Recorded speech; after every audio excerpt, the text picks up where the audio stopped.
Hello everyone, Max here with Fiction Rant, bringing you part 5 of my series discussing the Borg vs. Cybermen contest. This part will cover the numerical element of each faction. Also, happy 2024 everyone. In this case, I'll talk about each faction not only in terms of what they've displayed on screen in terms of numbers available, but also in terms of how fast they can increase their numbers given a population to assimilate or upgrade. Starting with the Borg, the collective is absolutely massive. The region of space they control in the Delta Quadrant is even bigger than the entirety of the Dominion, which makes it bigger than all the Alpha Quadrant factions like the Federation, Klingons, Romulans, etc., bigger than all of them combined. Actual numbers on available drones or ships are unavailable, but as a Voyager, there are definitely at least tens of thousands of ships and trillions of drones, all serving the will of the collective. What happens to them all after Voyager is unclear. Star Trek Picard has done some stuff with Borg, but they're still a mysterious faction, so even if they said during that series or any other series that the Borg have been completely wiped out as of that series, I don't think I'd actually believe it. I would think that there is a remnant somewhere. As for how fast they can increase their numbers, assimilation is basically exponential. The initial stage of assimilation only requires a drone to inject a target with nanites, at which point the target will automatically become a drone and start sprouting cybernetics. Though the more extreme modifications like replacement eyes, limbs, etc., they require more attention and direct intervention. The nanites can't do that on their own. This all means that, if uncontested, drones can spread like wildfire through a population. And with their ability to adapt to threats, uncontested is how things like planetary assimilations typically go. The only way to stop the spread becomes kill off the potential victims, as the Borg cannot assimilate the dead. On to the Cybermen. So, quick hang up. Honestly, I have no idea how many Cybermen have ever actually existed simultaneously at the height of their power in Doctor Who. We've seen episodes involving as few as a handful of Cybermen and as many as thousands of them at a time, but there is no galaxy map of their territory or anything like that to give an idea of just how many there really are out there.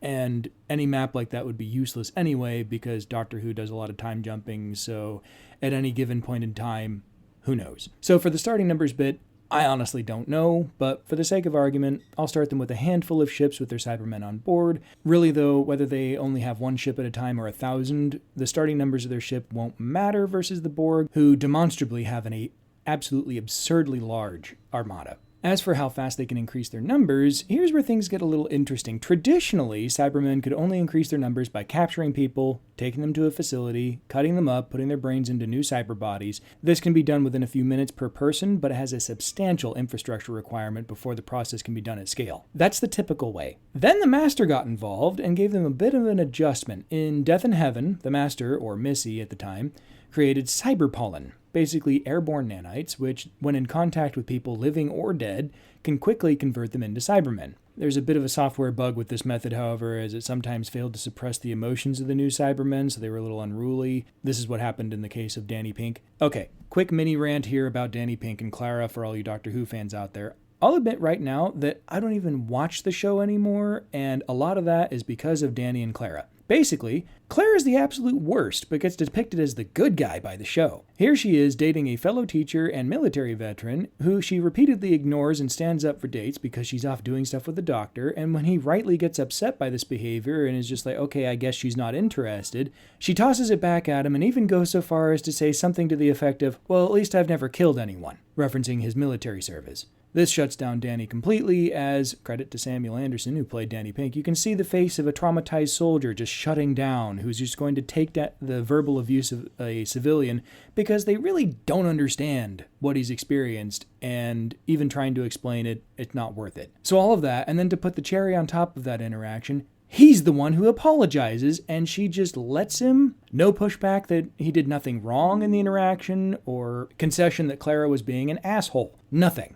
Finally, Danny ends up joining Clara and the Doctor for a couple adventures, but of course nothing can come between the Doctor and his companion, so they kill the poor guy twice. Seriously, in Dark Water, he's hit by a car and killed. His brain is downloaded into this nether sphere thing that keeps his psyche alive, and then he's brought back as a Cyberman by the Cybermen pollen in Death in Heaven, and then he later blew himself up to save the day.